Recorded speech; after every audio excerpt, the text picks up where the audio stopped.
I've been warning about this for decades.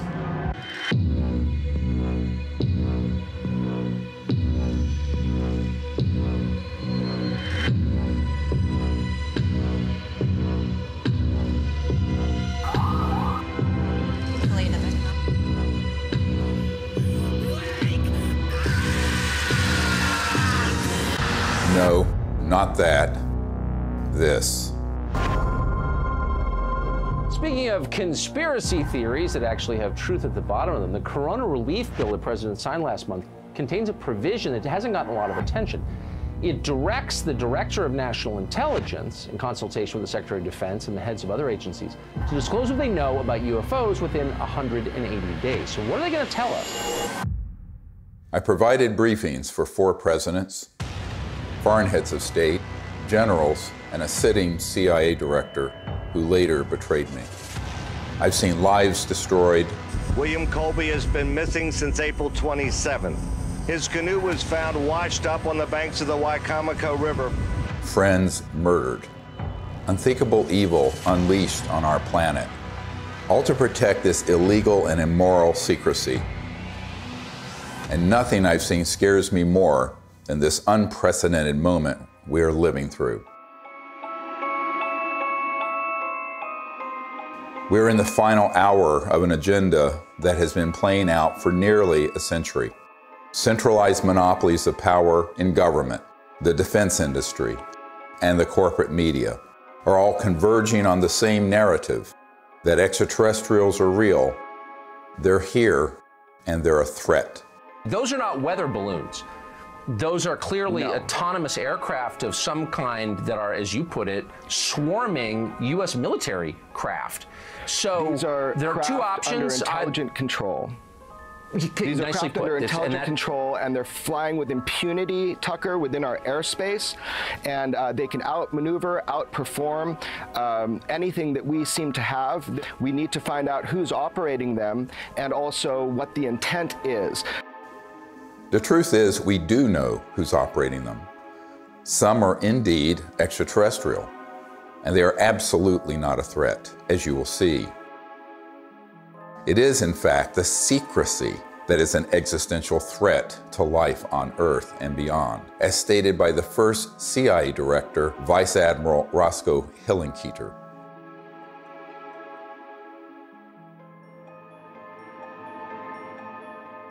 In 2020, I was asked to brief the President and Vice President on a situation that completely spiraled out of their control.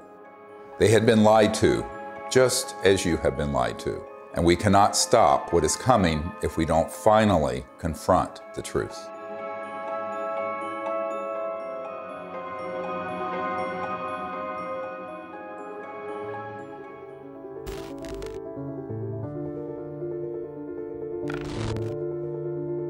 This may be one of the most important photographs ever taken. A dissection of an unknown humanoid from sometime in the 1920s.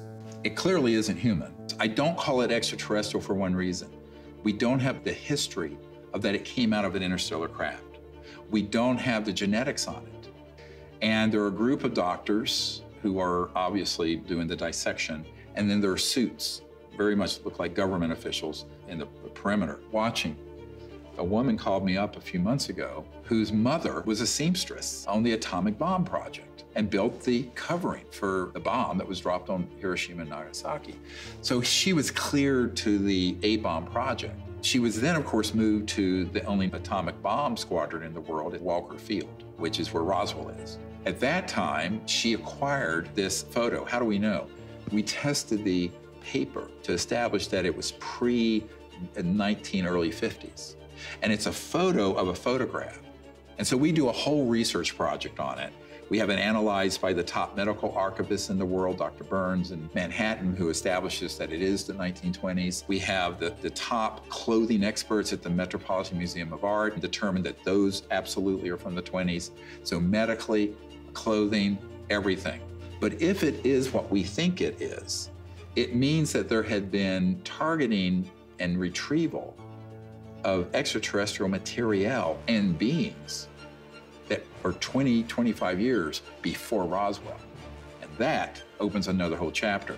Now, the reason I think that's quite possible, I've had members of my team who've been in the vault and in the classified projects who have seen top secret files going back to the late 1800s and early 1900s dealing with ETs and ET craft and beings. So everyone thinks everything happened at Roswell. No, this goes back longer. Think about that. At least 100 years of UFO secrecy. Do you really think this guy or this guy, or God forbid, this guy, really have a grip on this issue? Excuse me, I didn't mean to fart out of my mouth. They don't. This is why heads of state from around the world come to me, a retired medical doctor, to get the truth about this phenomenon. And sadly, they don't have the power to do much about it once they know the truth.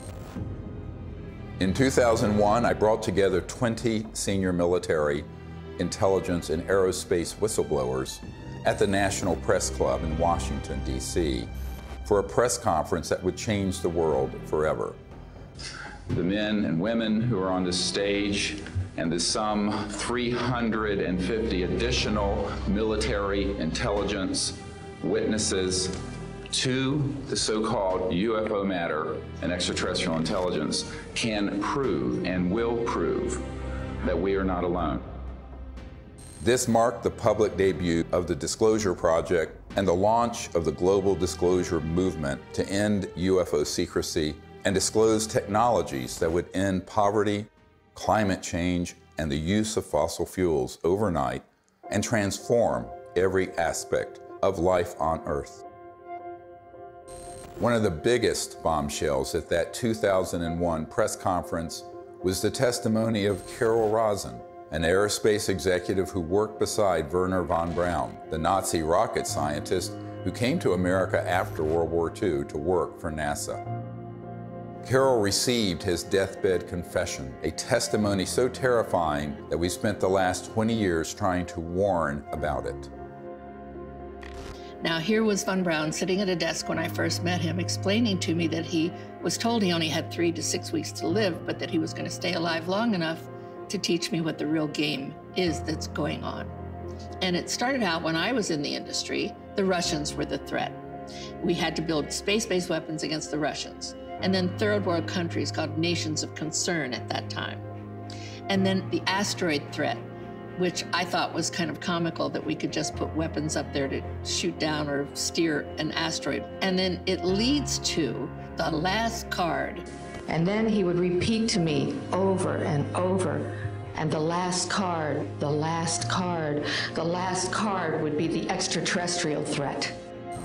He explained to me that there was a moment when we were going to be told that the extraterrestrial beings, that their craft were a threat, and they were not. These craft that have come here are now not UFOs, they're identified flying objects, and we know that they have beings in them.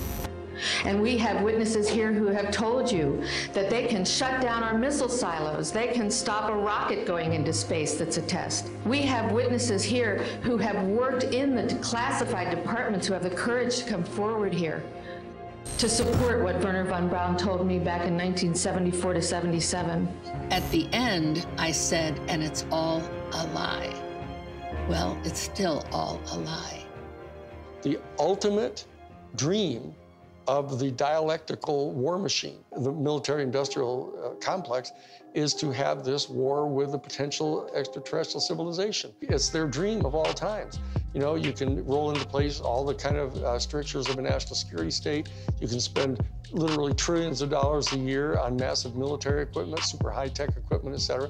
And so that it's logical that they would use that as an excuse. And we do know from repeated examples of it that the utilization of a false flag operation to initiate a war goes on over and over and over again. Our human family does that. The nation states do that. Hitler has done it. They dress up troops looking like some other neutral country they want to invade and have their own troops dress up like them and pretend they've assaulted somebody, and they rush in and attack that country. You know, it's gone on and on. Flashback to September 11, 2001. The world is in shock. The American people are paralyzed with fear and grief. Over the next few days, an unprecedented show of solidarity and patriotism. Americans fly their flag from every car and hang them outside their homes. They unify around an overwhelmed president, brought together as one by terror and loss. Few raised an eyebrow as constitutionally protected freedoms disappeared and the war drum beat loud and unopposed.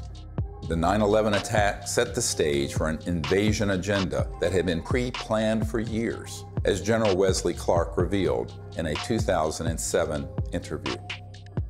He said, I just got this down from upstairs, meaning the Secretary of Defense's office today, and he said, this is a memo that describes how we're going to take out 7 countries in 5 years, starting with Iraq and then Syria, Lebanon, Libya, Somalia, Sudan, and finishing off Iran. I said, is it classified? He said, yes, sir. I said, well, don't show it to me. When Von Braun talked to me about this faked extraterrestrial, he called it a faked alien invasion that was being planned, I saw on a board a list of countries against whom we were going to build space-based weapons. I called Wesley Clark and he answered the phone. And I said, well, what is it about? And he said, well, I asked that question. What is it about? And the guy at the desk said, I don't know. I said, we're going to war with Iraq. Why? He said, I don't know. In its paper, published in 2000, Rebuilding America's Defenses, the neoconservative think tank Project for the New American Century asserted that only a, quote, new Pearl Harbor would generate the political will for the military and defense policy transformations the group desired. Indeed, these traumatizing events are always planned or hijacked in order to manipulate perception and manufacture consent for military action and the theft of our wealth and liberty. George W. Bush, Dick Cheney, and others had decided to go to war with Iraq long before Colin Powell gave that presentation. I feel like it was the lowest point in my professional and personal life that I had a hand in managing it. But we've come a long way since the 9/11 attacks. That same document that called for a new Pearl Harbor goes on to describe how we need to put weapons in space, and even predicts the creation of the Space Force. For a complete fascist takeover, the men behind the curtain will have to play their final card, a cosmic 9/11. This temptation to generate a false flag attack on the part of some extraterrestrial civilization, you even hear people like Ronald Reagan make reference to it. Perhaps we need some outside universal threat to make us recognize this common bound. I occasionally think how quickly our differences worldwide would vanish if we were facing an alien threat from outside this world. Wouldn't it be clear if we all of a sudden found ourselves being attacked by an extraterrestrial civilization? We'd finally all come together. Wouldn't that be really lovely? Well, it's not really lovely for the industrial state. They don't want to lose their other enemies first. They want to use up all that before they go to that extreme. The last card was the most profound experience I had in my whole life. And I accepted the mission. And until Stephen Greer picked me up and talked me into going to the Disclosure Project, when I had just about given up, that's when I saw that there were other witnesses to what's going on, to the truth, to the facts. When she told me what Wernher von Braun had said, it didn't surprise me, because I had previously met with a number of people in the defense industry and in the intelligence community who had already told me that there was such a plan and that it could be actuated at any moment. And that was one of the long-term agendas, was keep the technologies away so we can maintain our industrial base of fossil fuel and all this. When we're ready to pull the trigger on releasing this information, spin it in the direction that benefits the foxes guarding the henhouse, the people holding these secrets. But it was interesting to hear that all the way back in the early 70s that he had been warning her about this. And we know that those systems were developed actually in the late 40s and 50s. Truth seekers who explore the wonders of the ET phenomenon walk an extremely dangerous path. Most get sucked into the gravitational pull of the black hole of disinformation, where lies about the UFO cover-up and about ETs themselves poison the minds of even the smartest and most well-intentioned investigators. These lies include ETs are demons. It's all interdimensional, not extraterrestrial. We don't have man-made UFOs. Aliens are abducting people, and the worst one of all, aliens are a threat. Therefore, we need to build weapons in space. If we cannot commit to no weapons in space, to no war in space, then we're going to continue to have wars on Earth, and we're going to continue at the accelerated pace that we're in right now towards our own human extinction. One of the difficult things of the last 6 months was that I learned that the same group that had been feeding false information to the public through TTSA had their counterparts that had been going into the president's office providing some information, but a lot of disinformation. So the way really good counterintelligence works, or disinformation works, is that at the core of it, there's some truth. So they'd say, okay, the aliens are here, and here's some evidence, but they're a threat to the national security, and we need to have the Space Force. Wow, Space Force. And they get into this thing called the White House and the national security state, and they're completely at the mercy of the people who are going to brief them, and the ones who are assigned and cleared to talk about this issue, by definition, have been in those clandestine operations. I did a video brief for the president, vice president, and also for President Putin. Now, the problem is, by the time I had good access, they had already been, unfortunately, quite brainwashed on this, had already taken policy steps that included Space Force creation and what have you, and then we were running up against the election. One thing is clear, is that the normal constitutional channels that you would think would be in control of that aren't.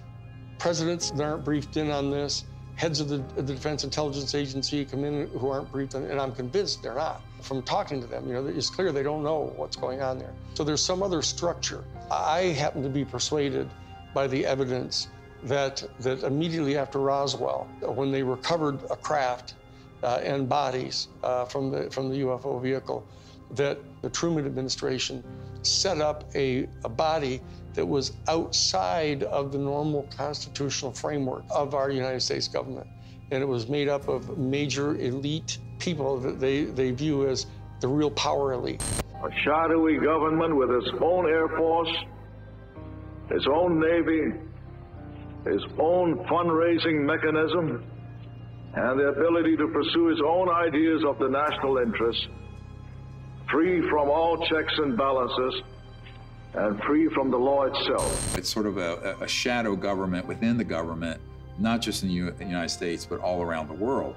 And the kind of power they have, both financially, technologically, and the means of projecting power militarily, is much greater than anything that the conventional military or the conventional government or the President of the United States has.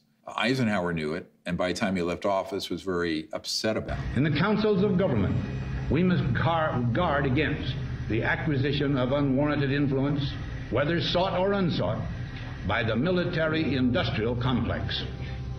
The ETs actually had reached out to Eisenhower near what's now Edwards Air Force Base, Muroc, and really wanted us to stop disrupting the fabric of the universe with these nuclear weapons and advance in a positive way into space and become part of an interplanetary family, which would have been wonderful for humanity, wonderful for the cosmos. But the people who make a lot of money from war and a lot of control of the populace through fear did not want that. So they circled their limousines and sort of moved aside the good people who would have been arguing for that. And that included Eisenhower. We must also be alert to the equal and opposite danger that public policy could itself become the captive of a scientific, technological elite. The fascist element that is owning most of the stock in the major corporations, especially the oil corporations and the natural gas corporations and the pharmaceutical industry, the railroads, the shipping lines. Virtually all these people are fascists, all during the robber baron era. That's what they did. They laid claim to those areas of our American economy, and they've never relinquished them. Those families and those interests became the foundation of the post-World War II military and intelligence and industrialists. They knew that after we had detonated the atomic bomb, there were ET craft seen all over, wherever we were doing experimentation or storage or launches or anything, or even research and development. The ETs were very concerned about that for reasons we'll get into. So the military-industrial complex, as Eisenhower called it, became very powerful and developed clandestine, covert, unacknowledged special access projects that eventually moved the president out of the way and pushed Eisenhower outside the inner circle. I tell people that that was the era when the presidency was decapitated. Fascism isn't, somebody wearing, a monocle and 6-league boots with a saber scar, and all that stuff, and strutting around in Nazi uniforms. A fascist is a person who believes that the best way to develop the economic resources of the planet and to distribute them among people is to get a hold of them and have exclusive privileged access to these strategic raw materials and have the corporations that have access to these strategic raw materials and to be able to put them through the machinery that they pay for and that they invest in and establishing and producing these products and hiring people. And they believe that that's the best way to have their economy function. And so that the instrumentalities of the state, of the government, are put at the disposal of the private interests of the corporations. That's exactly what was going on in Germany. The Krupps and the ball bearing factories and the IG Farben corporations, all those big, huge corporations in Germany, they were all privately owned. In fact, they were financed by Brown Brothers Harriman and giving the loans to the post-World War I Germany to build them back up. Andrew Mellon had intimate dealings with Hjalmar Schacht, who was Hitler's private banker. And so did Sullivan and Cromwell. I mean, this is dirty, nasty history. Oh, invest in Nazi Germany. Hitler's a great guy. He's a Republican. Don't worry about it. You'll make lots of money. And then Standard Oil, through straw man in Portugal, all during the war. I mean, business thrives during war. You know that. It's a racket. That whole concept of fascism, and it's a word that gets totally misused because people somehow conflate it with just authoritarianism. But it's a very narrow definition, and it's an accurate definition of what it was that the Central Intelligence Agency was doing, actually promulgating the private interest of the major corporations. And they were putting at the disposal of the interests of those corporations all the instrumentalities of the United States government, most importantly, the military and their intelligence operations and their covert operations. We're keeping the oil. We have the oil. The oil is secure. We left troops behind only for the oil. Because they basically believed that what's good for General Motors is good for America. And it was an entire theory of economic development. And so that they viewed anybody who interfered with that in any way at all as an enemy of the United States. And so that's how the national security state got really established and institutionalized.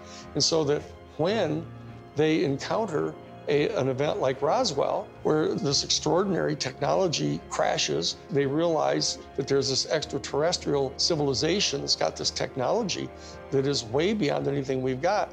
Their instantaneous response to that was, let's get it for us. And that we'll have it, and it'll give us this overwhelming advantage over any of our adversaries that are threatening our world dominion, or our, what they call full spectrum dominance, was their actual term that they used.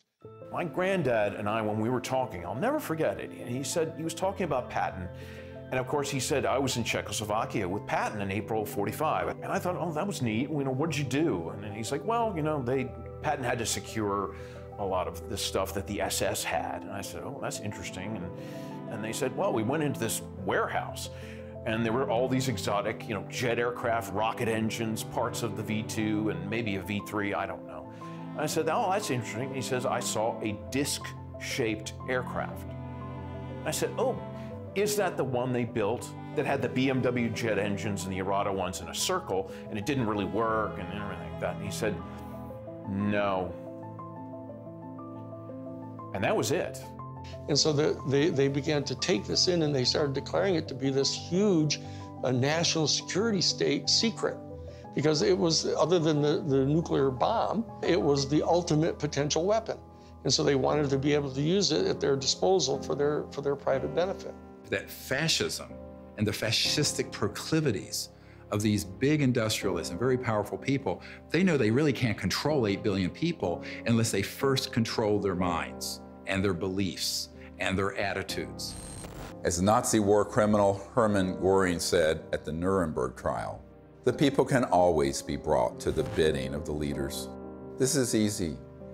All you have to do is tell them they are being attacked and denounce the pacifists for lack of patriotism and exposing the country to danger. It works the same in any country. The buffoonery of the Third Reich was instructive, and they learned that that kind of behavior wouldn't be effective. So they went subterranean. They went covert. People don't understand. We won the battle of World War II. We did not win that war.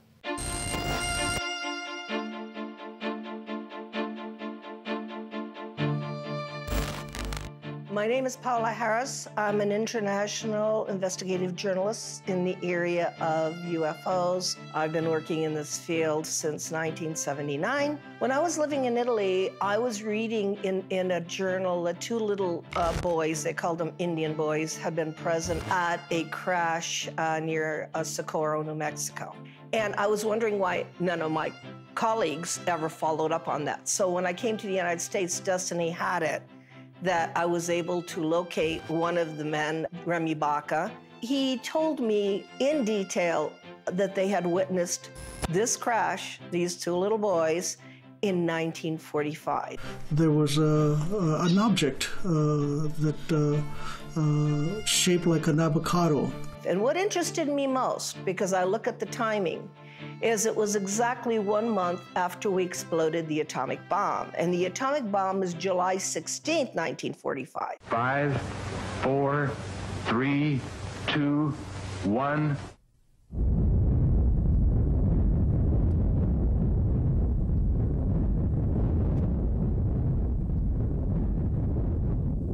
And they actually went up to the crash site and saw 3 beings.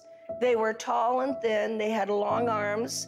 They said they looked like a standing fire ants. One of the witnesses said he thought they were hurt because they were screaming, and the witness was 9 years old, so he wanted to go in and help them. I had these feelings that were being projected from them to me through my mind. I could feel what they were feeling: pain, anxiety. They were far away from home. They were lost. They were hurt. And I could feel that. And I could see all kinds of pictures in my mind that to this day I have not been able to figure out what they were. So why it's important is we have 2 witnesses. It happened August 16th, 1945. And from that area, about 13 miles away, we had exploded the atomic bomb. So I thought, well, let me go there. And for 5 years, I investigated this case and realized that whatever happened 1 month later was a statement to the planet. It was a statement about our going into the nuclear age. And it was a statement that meant, wake up, because whatever you guys did 1 month before is going to affect you for the rest of the planetary life. Assuming that they've always been there, but what caused this great interest in us, this large incursion after 47? Well, obviously, the atom bomb. If you accept the multidimensional theory, it's highly likely that we've done a hell of a lot of damage. In somebody else's world, they might have even done more damage there than we did here.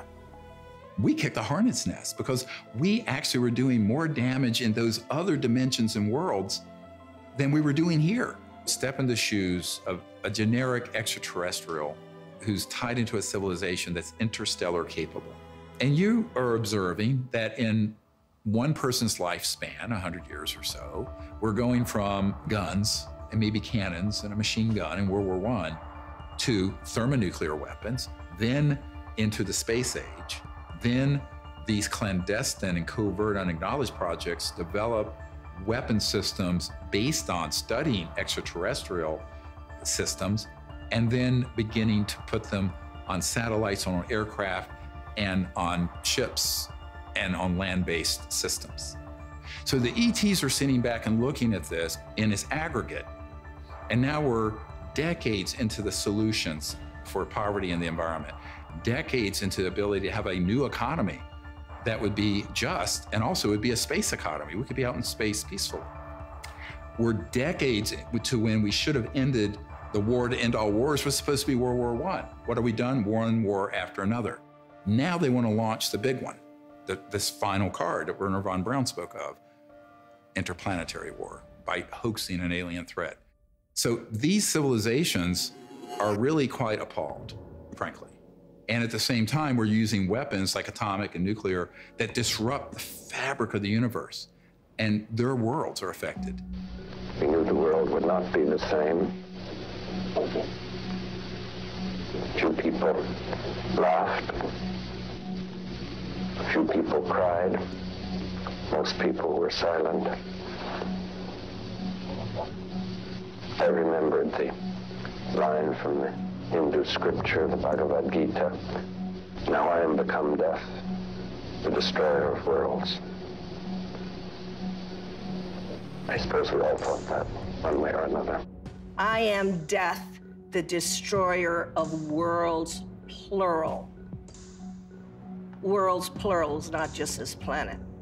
So it got to me that Oppenheimer knew right well that they were having UFO visitations, that someone was interested, and I had in my possession already the MJ-12 documents that are on Ryan Wood's website.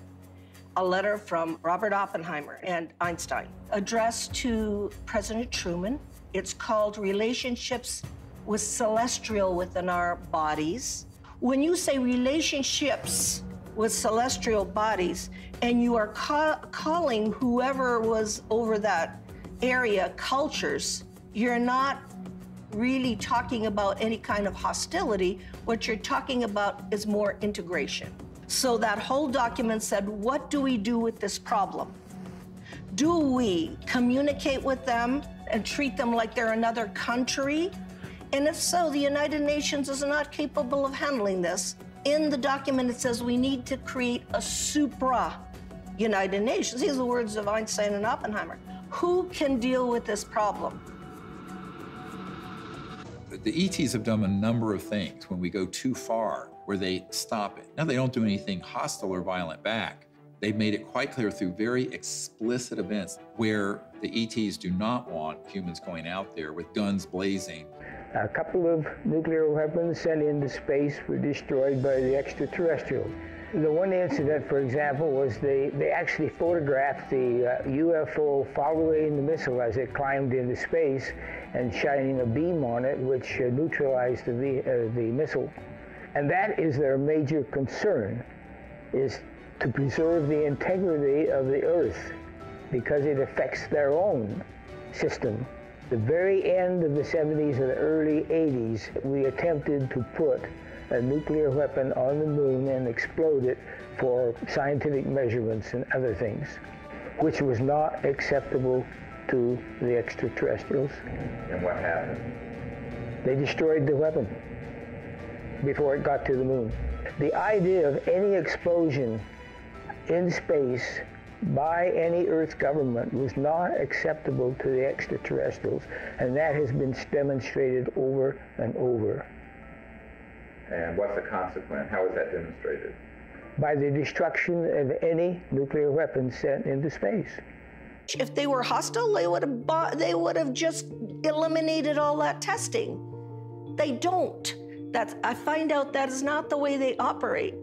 They warn. They say, what the heck are you doing to your beautiful planet? And you have a choice. We have a choice. We can listen, or we can let it happen. If people are watching the media right now, they're not hearing about the peaceful extraterrestrial craft. What they're seeing are released, supposedly leaked documents, leaked videos, much of which is not even true. They're not real. It's faked right there. And it's being presented in a format that is to cause fear, to make us see the crafts and the beings as enemies. There's no question whatsoever that the elite that are in charge of the national security state infrastructure, both the official infrastructure and the unofficial infrastructure, are in fact not only fascistic in their economic vision, but they're racist. So I'm telling you, when you see the documentation that goes on inside the Third Reich, in the courses that they were teaching at the thing called the Ordensbergen. The Ordensbergen was this series of 4 castles where they trained the SS people, and you get access to their documents where they're talking about this eugenics and everything. Why is it that they hate the Jewish people the way they do? And people don't have any idea. People got some weird, distant ideas about this, mainly because we allied so closely with the fascists, even immediately after World War II, that they suppressed all of this information about them. And so people don't really know the details of what their thinking was. But the bottom line is that this issue of racism runs extremely profoundly deep in this elite, white, male, Caucasian elite that owns most of the stock and shares of the major corporations and are the promulgators of this fascist ideology, right? And these are the people that were put in charge of the UFO program, right from the beginning. Many people who would consider themselves New Age and into all this stuff fall into these camps of, well, there are the good aliens and the bad aliens. And the good aliens almost always look like someone from Norway. And the bad ones have different features or maybe darker. I'm going, this is racism. You just call it out what it is. This is absolutely racism extrapolated into an interspecies level. Not just racism, but speciesism, which is even deeper.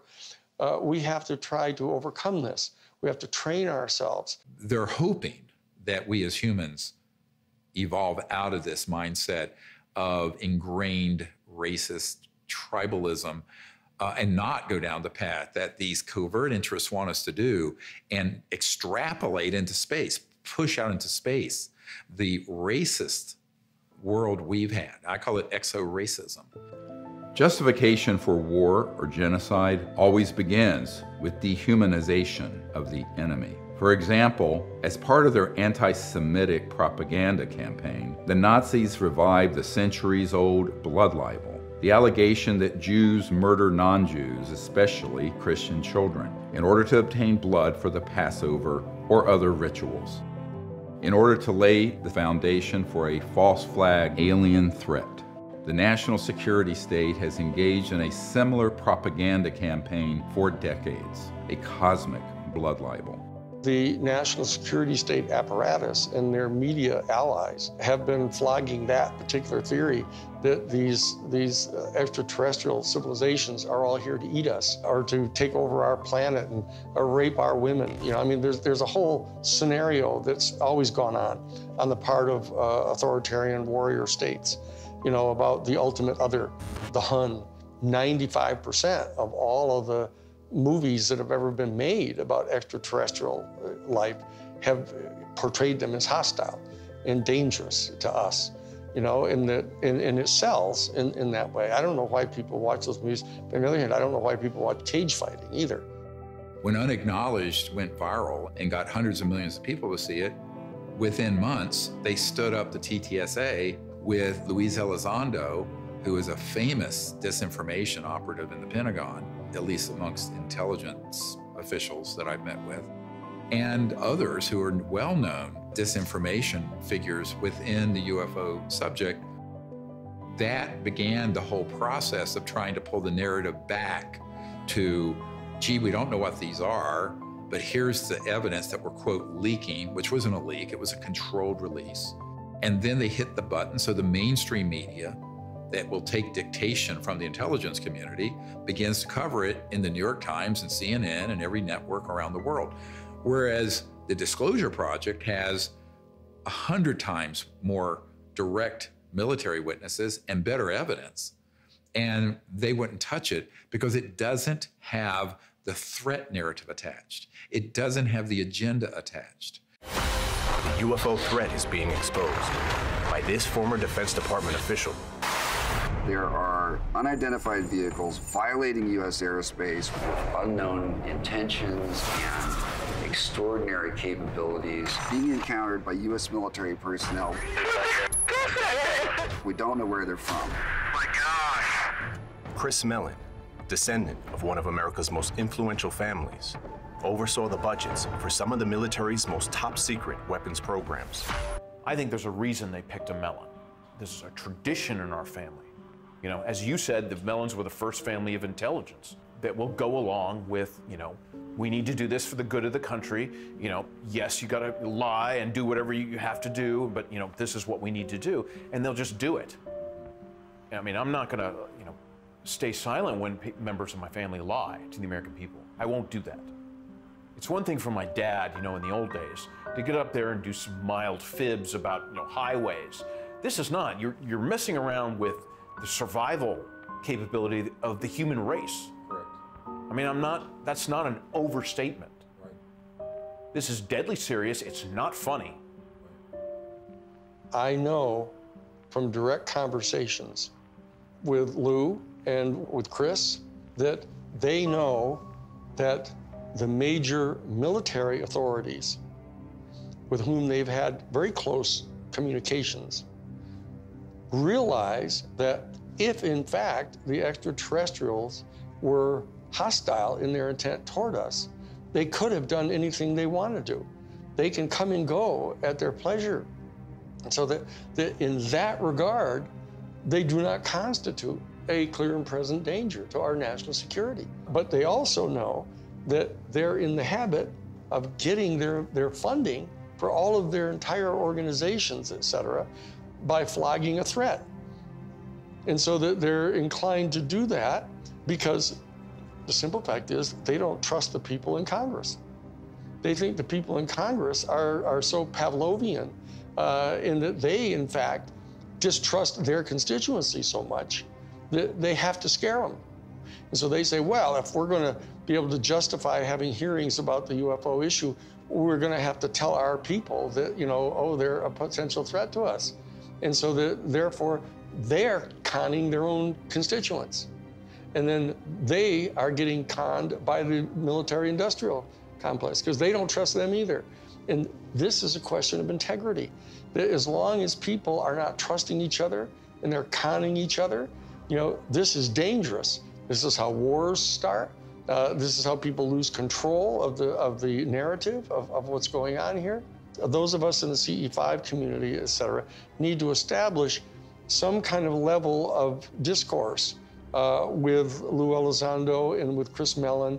All they have to do is know that we're obviously sophisticated enough to know that what they're saying publicly, they know isn't true. We have to be able to establish diplomatic relations with our own people if we're going to establish diplomatic relations with an entire extraterrestrial civilization. And so that we can't just degenerate into the same kind of low consciousness bullshit, you know, that we're afraid of.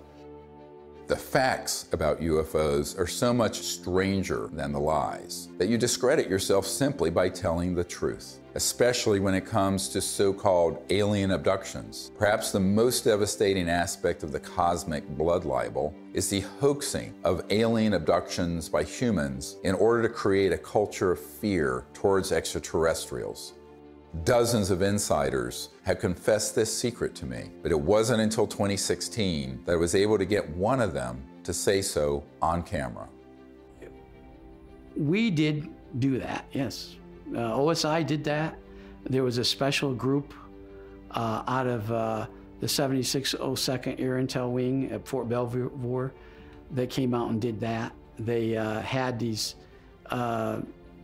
people that had maybe some sort of defects, anatomical defects that were brought in to fool people into thinking they're aliens. Yeah, I can't give you any specifics because it's still, the program is still classified, and they probably still doing it. I wouldn't doubt it. They were still doing it. These civilians got onto the base and got into something, and they saw something they weren't supposed to see, and this group came out and went into their home and scared the dickens out of them and staged an alien event. Exactly. We have these technologies. They are being used in false flag operations where they hoax events. And the purpose for all of that is a sort of psychological warfare, as it says in the CIA document I have, the director of the CIA saying the UFO subject is very valuable for its psychological warfare potential. And that is a very interesting thing to be written in 1953, right? And what does that really mean? Well, it means that the long-term defense strategy from the late 40s and 50s forward was informed by eventually using this last card to consolidate sort of a global, totalitarian military control of the population. Could it be manipulated purposely by people who have the technology to simulate UFO sightings? And people say, well, of course not. Who would do a thing like that? Well, I would remind you that during the Watergate investigation, it was discovered that there was a plan originated in the White House to surface a submarine off the coast of Cuba and paint the second coming of Christ over the island of Cuba using holograms. Which is well within our technology today. The idea was that since there is a large Catholic population in Cuba, they would be so upset by this vision that this would saturate the communication channels, the telephone system in Cuba, long enough for an invasion to take place. How interesting. I never heard of that. Well, I think that's a classic in psychological warfare, but that kind of manipulation is well understood. And I have personally investigated several apparently genuine UFO cases where there was, in fact, a manipulation. My conclusion, the conclusion of scientists working with me, was that there was, in fact, a manipulation taking place and that it was not a hoax on the part of the witnesses, but a hoax on the part of somebody much better organized than them. In Vallee's book, Forbidden Science 4, he describes a smoking gun document that confirms what Doty said. In an entry dated Thursday, 26th of March, 1992, Vallee writes, "I have secured a document confirming that the CIA simulated UFO abductions in Latin America as psychological warfare experiments. We reached out to Dr. Vallee and asked him if we could publish the document in this film. He refused and tried to blame the producers of this film for his decision to not release it. Unfortunately, others in the UFO research community have similar evidence of this cosmic false flag, but are afraid to come forward publicly. This lack of courage or integrity, or both, is precisely why the secrecy persists." I also asked Richard Doty about the last card scenario, using the military lingo for false flag, deceptive INW, which stands for Deceptive Indications and Warnings. Have you been exposed, or did you come across in your career and your network the false INW or the Deceptive Indication and Warnings projects related to this? Yes. And what did you find out about those? That's pretty hush.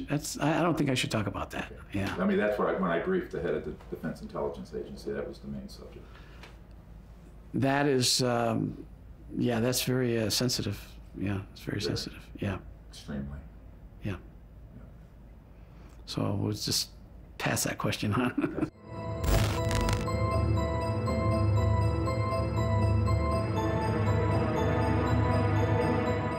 Colonel Corso was given the job by General Trudeau for the Army in research and development of foreign technology. But the foreign technology is really foreign. I mean, it's so foreign, it's out of this world.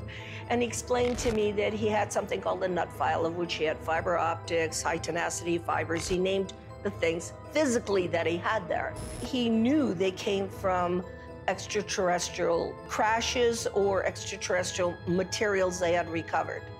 And it was his job to take them to big companies to be back engineered. Now, in Colonel Corso's time, it was 1960, but this had been done way before 1960. These were extraterrestrial artifacts that had to go into industry. So for the first time in my naive years of research, I realized why the secret was secret. I always thought it was about, you know, everybody would panic, then the religions would fall, and I had no idea this was going on. And ever since my association with Colonel Philip Corso, I realized what this is about. What this is about is the toys, the artifacts. And it's really about the industry. It is not about whether people would be scared or whatever. I think that the younger population and people that have studied this know that there is no danger. I mean, if they're not going to bomb you during the time you're doing the H-bomb tests in the Pacific, I don't think they're going to decide to come out of nowhere and bomb everybody or to have an invasion. There are too many times where we could have had an intervention that was hostile, and we never have, and we're the enemy. Hey, John, happy birthday. There's no way that I can, sugarcoat this. I was talking to a gentleman about the UAP report, and he contends the Pentagon has alien bodies and crafts. So I just wanted to run this past you. Does DOD have these things, and if so, where? Jeff, the UAP task force is really designed to take a look at these unexplained aerial phenomena, try to help us get a better understanding of them. Again, I'm not going to get ahead of the report that the DNI will submit, that we are helping, obviously, and providing input to, and I think I'll just leave it at that, Jeff. This exchange would have been unthinkable even a few months ago. And notice that he didn't deny it. There are three major lies of the current false flag disclosure of UFOs in the media. Number one, we do not know what UFOs are. Lie. Number two, the U.S. military does not have any aircraft that can perform in the way these UFOs maneuver. Lie. Number three, they are a threat to national security. Lie. The only threat to national security and world peace is the unacknowledged projects using man-made UFOs and other technologies to hoax alien events, period. And yet, we are inundated with messages about the threat to national security posed by UFOs. We take all incursions into our operating spaces seriously. So, I mean, like everybody else here at the Defense Department, certainly we are taking the entire matter seriously as it regarding the potential for safety concerns. One of the most brilliantly subtle disinformation techniques currently being deployed against the people of Earth is this air of phony agnosticism that has been generated surrounding this issue. Do you believe that they sincerely don't know what these things are and they where don't. they came We from? have the best military on planet Earth, the greatest intelligence agencies. These are true unknowns, and they were swarming our military arsenals. They're seen over nuclear facilities. This is documented. We need to find out who is operating these vehicles. There's a certain studied agnosticism that the media is allowing to come out through these ufologists. For example, Nick Pope. I mean, we are under siege. It's like there's a war of nerves going on. And if this was drones belonging to a foreign adversary, there would be an absolute outcry. And yet, the situation we're in, that we don't know what these things are, and they might even be extraterrestrial, that's worse. So I agree with Luis Elizondo on this. This is a potential catastrophic failure of intelligence. The same thing with people like Chris Mellon, whether he's been paid or not. he will get up there and say, well, we don't know what these are, we need to study them. There's a vital national security issue, which is that our sovereignty is being violated by vehicles of unknown origin. Chris and I have met, we've talked about all this stuff. I think the TTSA program was a little goofy with Tom DeLonge. This is a mechanism to change the way the government acts. You're going to see us dealing with the Senate, us meeting with the intelligence services of other governments, and everyone is coming out of the woodwork and saying, this is real, we got to do something about it, and it very well could be a threat, but we can't put our head in the sand. Former Blink-182 frontman Tom DeLonge launched To the Stars Academy, or TTSA, supposedly to bring scientists and whistleblowers together to advance the disclosure of UFOs.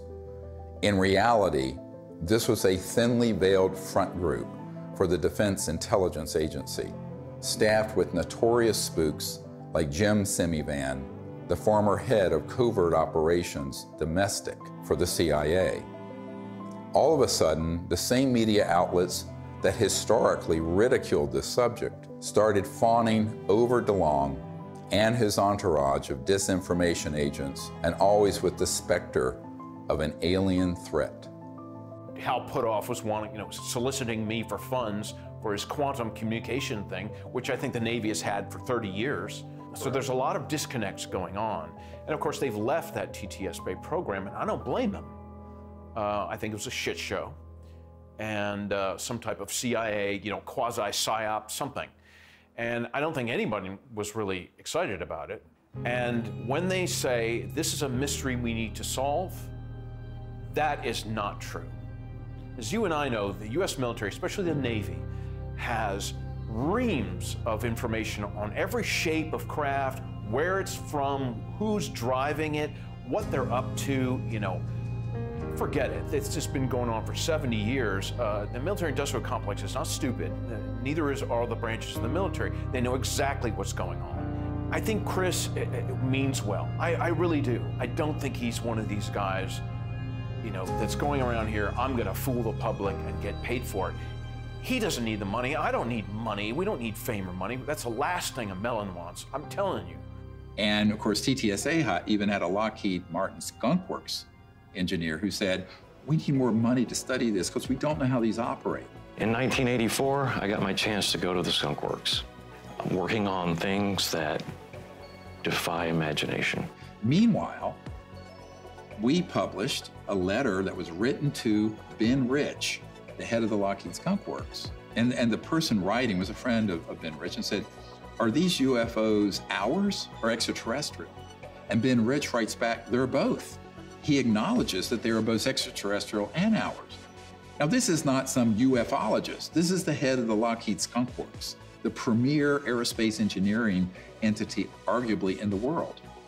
Another man exchanging letters with Ben Rich was military aerospace historian James Goodall, who was Rich's pen pal and confidant for 25 years. I met Mr. Goodall in April of 2021 at the 20th anniversary of the Disclosure Project, which we celebrated in Scottsdale, Arizona. He was dying of esophageal cancer. This is the mid-90s. He'd already retired from Lockheed.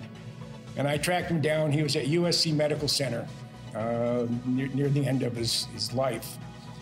And we were talking about John Andrews and some other stuff, and we started talking about UFOs.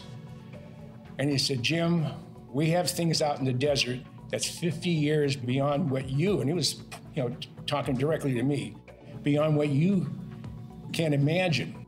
And if you've seen movies like Star Trek or Star Wars, we've been there, done that, or decided it wasn't worth the effort. I said, Ben, you want to expand upon that? And typical Ben response was, no.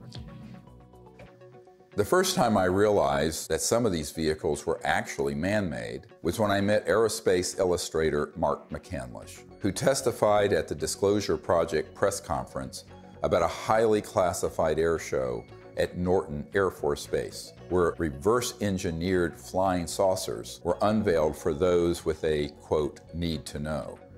A male staff member in Congressman Brown's office not only confirmed the exhibit, but the fact that there were 3 discs at that exhibit.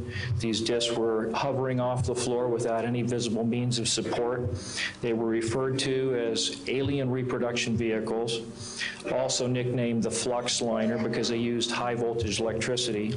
This is a diagram that I made based on a sketch that Brad Sorensen did for me in rough form shortly after he had his sighting, and subsequently cleaned that drawing up and made it much more accurate. And that's the drawing that Dr. Greer is holding there now. Later on, I obtained photographs that were taken in 1967 by a military pilot, Harvey Williams, flying a C-47 for the Air Force at 12,000 feet, approximately 25 miles southwest of Provo, Utah. This particular vehicle matches the so-called ARV in all proportions and respects in terms of the detail of the shape of the craft. News articles from the 1950s describe how we were on the cusp of unlocking the secrets of gravity, which would unleash a technological revolution. But suddenly the article stopped without explanation. This is the point where we cracked anti-gravity technologies and it went totally covert. And this Tic Tac, the word is, it's Lockheed Martin. It's the successor to the TR-3G Black Triangle model. Elizondo just will talk the bark off a tree. He goes in circles. He's a great counterintelligence guy. I'd love to get into a debate with him, but of course that's never going to happen. Well, this is a document that was obtained through the Freedom of Information Act, and it demonstrates quite clearly that we have had issues with these, if you will, these UAPs or UFOs in the vernacular for at least 70 years, at least since 1950, probably earlier. And this is official U.S. government correspondence. This isn't some eyewitness report from a civilian. This is official government documentation from military personnel to very senior military brass. And what it says is very quite compelling that, look, we've had a lot of military and intelligence eyewitnesses, to include special agents and scientists, and all of them are seeing these things. And more importantly, the frequency has occurred on a regular and continuing basis over sensitive U.S. military facilities. And this has been occurring, Tucker, again, since 1950. The U.S. government has finally admitted that this is not some sort of secret U.S. technology. Quite the contrary. Over the years, dozens of defense and aerospace industry insiders have briefed me on what they were really working on at places like the Lockheed Skunk Works, going back to the 1940s and 50s.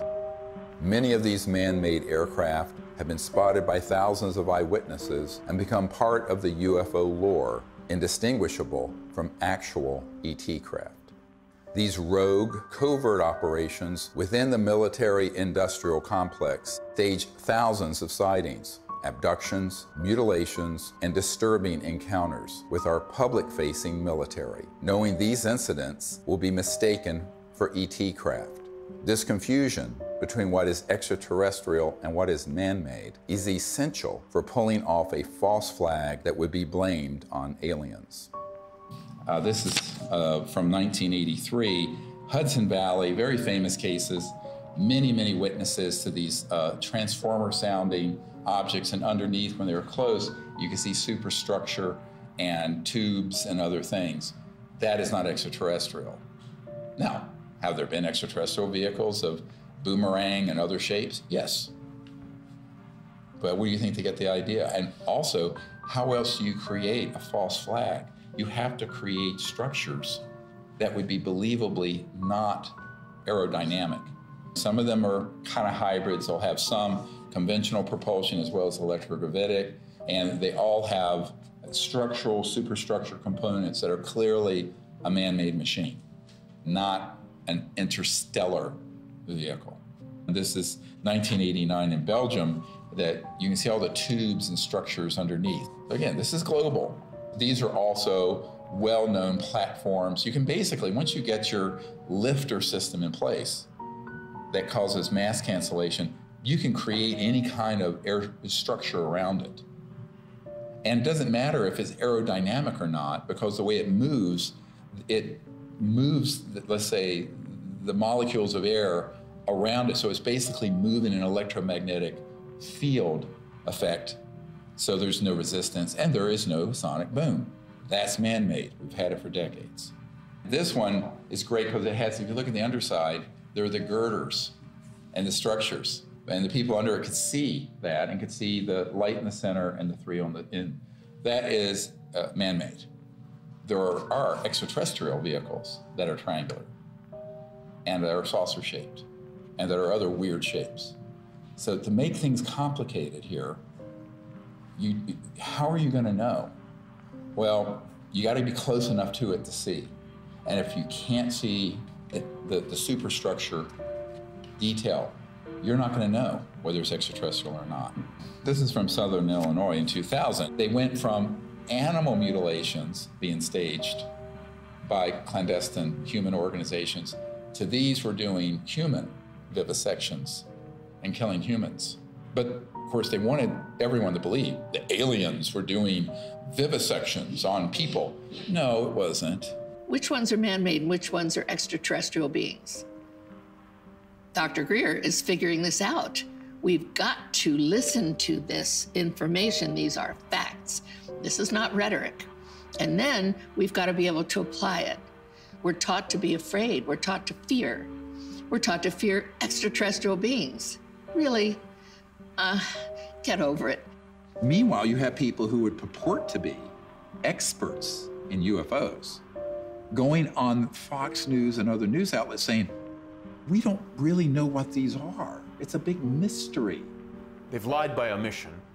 And when they say it's a mystery, that's a lie. Okay, I'm sorry. But that, you know, I'm not on board with that. And that, you know. But they have to know that's a lie. Right. So they do. And I think, you know, it's obvious. So, you know, that's why I'm giving this interview with you today. I mean, I've had enough of that. I had enough with my dad. You know, was he a liaison to Majestic 12 as a magic member? Probably. You know, he probably had 2 pages of the UFO file. You know, don't worry about the rest of it. Just need 2 pages are all you need. Okay, yes, sir. You know, and Chris is going, yes, sir, too. So those people are very studied agnostics who act like we don't know, we don't know, we don't know. And that's why they're given an audience. If they were actually to say, here's what they are, here's what they're doing, which is what a truthful disclosure would be, they would be banned off those networks. I don't think I've ever spoken to anyone who has seen more reports, paperwork, photographs, interviews as you on this topic. Has there ever been a confirmed extraterrestrial ship? We'd have to say no. We'd have to say what's confirmed is that we don't know what this, let's call it a ship or an object. We don't know what it is. We can just say what it isn't. Right. And, you know, you can ask yourself, well, then what? And of course, what we call the extraterrestrial hypothesis is a valid one. I mean, maybe it is from some other place in the universe. In the axis of disinformation, Leslie Kean is the original shameless opportunist of ufology. Over 2 decades ago, Leslie embedded herself in the planning and execution of the Disclosure Project and then betrayed our trust by hijacking our top secret witnesses and case studies and repackaging them. Most people don't realize that on the day of the Disclosure Project press conference, intelligence agencies jammed our signal leaving the National Press Club building for the first hour. Leslie was there and she knew that we had revealed too much. She adopted this fake agnosticism so that every door to mainstream media outlets would be open for her. Anything that can operate in impunity within our airspace, within restricted airspace, that can have near misses with our Navy pilots, has to be considered a potential threat. Anything that's in the skies that we don't know what, we don't know what it is, and it's demonstrating incredible capabilities. The only way the Department of Defense is going to deal with it is to see it as a potential threat. Anything that enters an airspace that's not supposed to be there is a threat. After receiving classified briefings on UAPs, Senator Marco Rubio called for a detailed analysis. This past December, while he was still head of the Intelligence Committee, he asked the Director of National Intelligence and the Pentagon to present Congress an unclassified report by next month. We've gone this way before. There have been many initiatives. Gerald Ford, when he was congressman, held hearings, went nowhere. The whole window dressing of Project Blue Book, and then that was just really a publicity stunt by the Air Force. And most recently, the $22 million that the Pentagon spent on this Bigelow aerospace study. I had a Zoom meeting this summer with General Herbert, the chief advisor to Senator Harry Reid, and they authorized this funding. After spending $110 million, maybe more than that, because it was a 6-year-long program, where's the beef? What's the results? That money went to Robert Bigelow, who was in Nevada. And he's a buddy of Harry Reid's, right? Right, who was chair of that committee. UFO proponent, exactly. Thinks they've definitely come here many times. Right, so, you've spent $100+ million gathering information, and what did you do with it, outside of, collecting a couple of videos? The people in that circle around Mr. Bigelow and Bigelow Aerospace were all operatives of these unacknowledged special access projects. They made sure that those $22 million were the equivalent of opening a toilet lid, putting the money in and flushing it. And so what General Herbert said to me is that even in the meetings in the Senate classified SCIF, Secure Communication Information Facility in the Senate, all they got was like a 40,000-foot view. He was an Army pilot, and no detail, no nothing. And I said, yes, that is what was done, and was done on purpose. And so there was a pretty sizable budget for this program. What did they find? Well, I mean, basically what they did with that budget is a lot of different research to try to document what was going on, to try to understand the physics behind how the objects, move around, and then to just keep records of what they were observing. But they haven't been able to find what they are, where they're from, or anything like that. And I said, do you feel they were holding back? He says, oh yeah, a lot. And we were very angry about it. Ultimately, the reason that $22 million grant wasn't renewed is that he and others realized they were being zoomed. They were being deceived and getting nothing out of it. It remains to be seen if they get anything out of this mandatory Director of National Intelligence and Office of Naval Intelligence report that's going to go to the Congress. I think that the more information that's in it, it could be even more dangerous than nothing, because I think they will cherry pick cases that they will spin as evidence of a national security threat. And that's what's been ramping up in the media. So my concern is we need to get ahead of that curve and release to the public this information with the evidence and everything we're presenting, so that people at least ask the critical question: is that report full and accurate? And is it even the truth? I think we need a lot of skepticism. If it's coming out of the US government or any other government and the mainstream media, until proven otherwise, it is cherry-picked information and someone has an agenda because they've hit the button, the go button with the mainstream media to cover it in a very specific way that does not redound to the benefit of the human race. Von Braun gave me the idea that we should have a bill in the Congress and it should have a matching treaty. Well, we did for a while, but in the Congress it didn't work, not in this country. So I went international. And international is where I found some intelligent life that was really willing to create an agreement, a treaty, to prevent the placement of weapons in outer space. Да, наверняка инопланетяне в той или иной форме и в том или ином образе присутствуют на планете Земля, потому что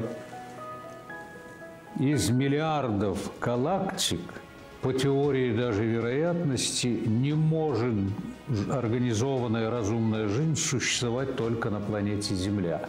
Но пока инопланетяне своим присутствием не нанесли никакого ущерба землянам, инфраструктуре и вообще живым организмам на Земле. Поэтому говорить о том, что есть инопланетная угроза, это, наверное, не соответствует реальности. The beauty of having these Russian generals come forward and say this is that we've had a lot of, like Colonel Corso and others, come forward with evidence. Now we have these senior people in Russia And we need more countries to do this, where they unshackle their leaders who know the truth of this and speak the truth to the world community. Now, if you listen to a lot of people, you hear, there are already weapons in space, blah, blah, blah. But the fact is, if anyone reads this treaty, which is hard to get them to do, it's on peaceandspace.com, then you will start to see, and it does tap people, along with the treaty, CE5 events where people can actually have an experience. What more do we need? Well, if you're listening to the scientific method that's been taught to most of us, there's no evidence, we're still looking for it. That is ridiculous. What about the people like me, like Dr. Greer, like 900 other witnesses? What about them telling the truth, risking their lives? The courage that it takes to do this, I haven't had it until now. There is another path, just outside the gravitational pull of that black hole of disinformation. It's the path I've spent my whole life fighting for and protecting. It's the path that leads to enlightenment, world peace, and the realization of technology so advanced that to us, they would seem magical. This is the path of truthful disclosure and peaceful relations with our brothers and sisters from the stars. CE5, or Close Encounters of the Fifth Kind, is a set of protocols I developed to initiate peaceful contact with interstellar civilizations. It's easy enough for anyone to do, and it will absolutely transform your life. Millions of people are learning how to do CE5 by connecting with local CE5 groups or by downloading guided meditations in the CE5 Contact app. Doing that in the context of meriting citizenship in a galactic civilization is a very meaningful meme. To say, look, we need to work on ourselves. We need to elevate our consciousness. We need to hearken to the higher angels of our own nature, etc. That's all a dynamic that we do have control over. That's why I think the CE5 thing is so important, because that's the best way to get data, not to be speculating, from our own political ideology about what they might be like. We really have to have direct communication with these beings. The more, the better. That dual role of elevating our own consciousness and rising to the highest levels of the angels of our own human nature on the one hand, and reaching out to establish communion and contact with the extraterrestrial beings themselves, are the two pathways that we have. And in dealing with the national security state, we just have to take whatever steps we can in the legislative realm to impose treaties to keep us from doing things like militarizing space and developing space weapons and all that kind of stuff. That's another third leg of this stool that we have to really do to exercise whatever kind of control we can have over the political realm. And that, I think, is the only way we're going to have not just world peace. World peace should have happened at the end of World War I. We have to have universal peace. At this point, world peace is too late. We're already in an interstellar moment. We're already in a cosmic time. So we have to have universal peace. And universal peace comes from both our external policies and behaviors and from within, the great peace within, this state of universal consciousness. As we wrap up this film, we are seeing the threat narrative intensify by the day. Language like, "We need to stop trying to contact aliens," seems to confirm my long-held suspicion that CE5 would be blamed for a staged alien attack. Do not believe this lie. This isn't entertainment. This is our survival. I saw that Dr. Greer would never stop doing this until he took his last breath, and that he needed help with this. This is not about us. It's not about, fame, fortune, money. There is no money anyway in all this. It's about finding a group of people that have the same vision, but the most beautiful vision he has. And I've attended so many CE5s, is that he has found a way, a non-hostile way, to communicate with who's ever out there, because whoever's out there is depending on him to change this situation. So that, for me, is the most important. The CE5 protocols that everybody can do is going to make a darn difference. So for me, the Disclosure Project is a miracle. And it hasn't been easy. It has not been easy. Can I give you a hug? I love you. You just keep going. We're here. You just keep going, okay? I'll never leave you, so you just keep going. Do what you do. And do what you do the best, because if we don't do it, nobody's gonna do it. Do you understand that? Okay.